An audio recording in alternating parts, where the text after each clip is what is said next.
Yes, Mr. Speaker, the Prime Minister said according to standing orders. I've yet to hear him quote which actual provision of the standing orders that him and you are relying on. Member for Medang or Shadow Treasury.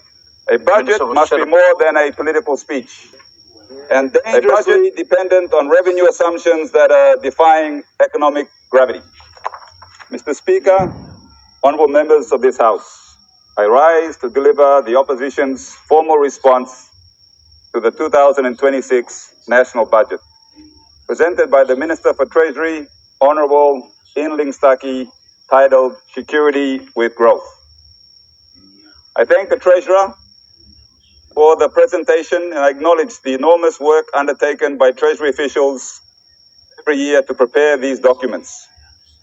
But, Mr. Speaker, our duty in this House is not to applaud the thickness of the budget books. It is to scrutinize the content, the assumptions, the risks, and the real impact on the lives of our people. A budget must be more than a political speech. A budget must be an honest economic document. And Mr. Speaker, with regret, I must inform this House that the budget presented to us is heavy on rhetoric, light on reform, strong in promises, weak in realism, and dangerously dependent on revenue assumptions that are defying economic gravity. The Treasurer has delivered the largest budget in our history with 30.9 billion in expenditure, 29.3 billion in projected revenue, and a claimed deficit of 1.6 billion, which claims is just 1.1% of GDP, alongside talk of a glide path to surplus by the year 2027. And even the possibility of repaying all sovereign debt by the year 2034. Mr. Speaker, when one reads the fine print in the budget speech and in Volume 1, including the 13-year fiscal plan, and when we compare these claims to real execution in the 2025 budget, and to the real conditions of our businesses, our families, our farmers, our schools, and our hospitals, a very different picture emerges. Today I will present that picture. And Mr. Speaker, I will also urge simple calls of action on our duty. This is not merely a debate about a 30 billion budget. It is a debate about whether a mother in Tari can afford both food and school fees, whether a young man in Jeru finds a job or joins a gang, whether a child in Manus grows up in a country that works or a country that quietly gives up on them. National budgets are not just spreadsheets. They are moral decisions about who eats, who learns, who is protected, and who is left behind. Mr. Speaker, in 2019, many of us took real risks to change the O'Neill government because we refused to accept what then the shadow treasurer and now the treasurer described as fake numbers, hidden debts, and corruption as the price of doing business. It was very convincing, and I'm sure many of you are being convinced the same way today. We supported the new government, then the Marape-Stephen duo, in good faith, believing that integrity, transparency, and people-centered leadership would finally take root. When those values were abandoned, and some of us made another hard choice to walk away from power rather than walk away from principle. That is the same standard we bring to this 2026 national budget. No.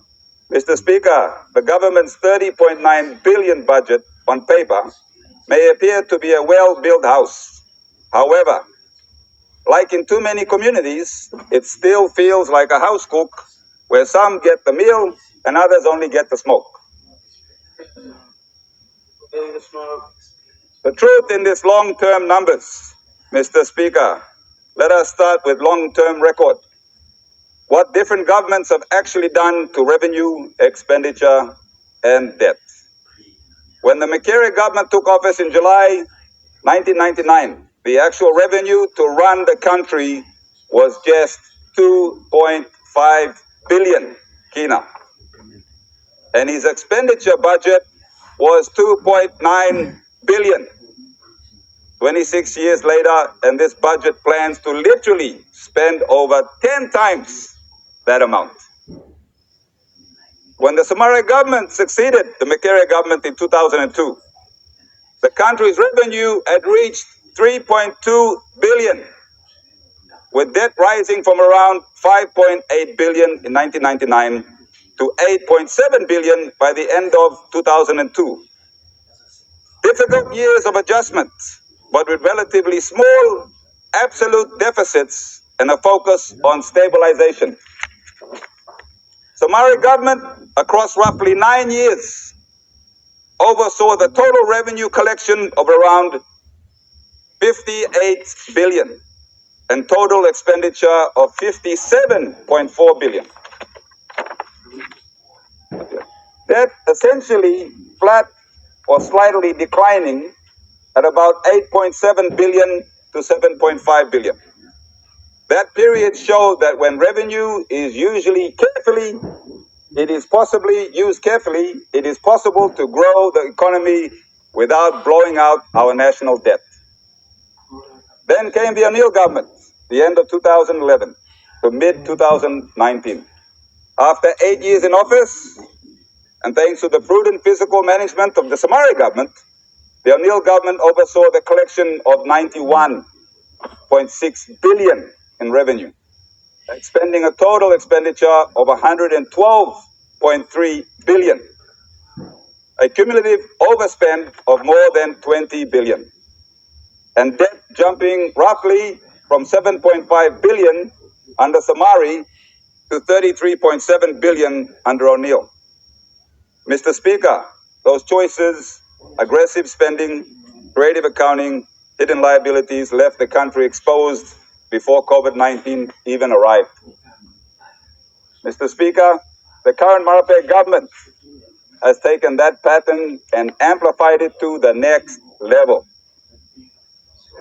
Since taking office in May 2019, the Marape government's total revenue collection has reached an estimated 123 billion, with total expenditure short of 159 billion, a gap approaching 47 billion in just 6.5 years.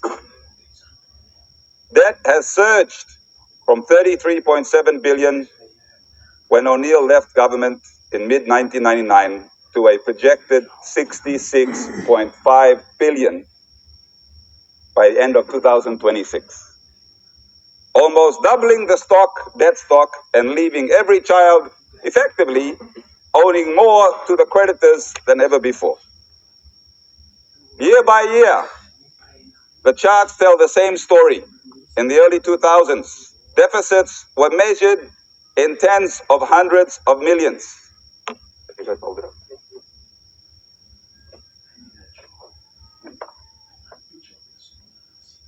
With at least one small surplus by the 2012. Deficits were routinely in the billions, and the COVID years, the annual shortfall blew out to more than 7 billion.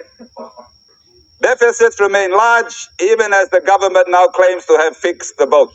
Hello, we have a point of order. This is not a protest chamber.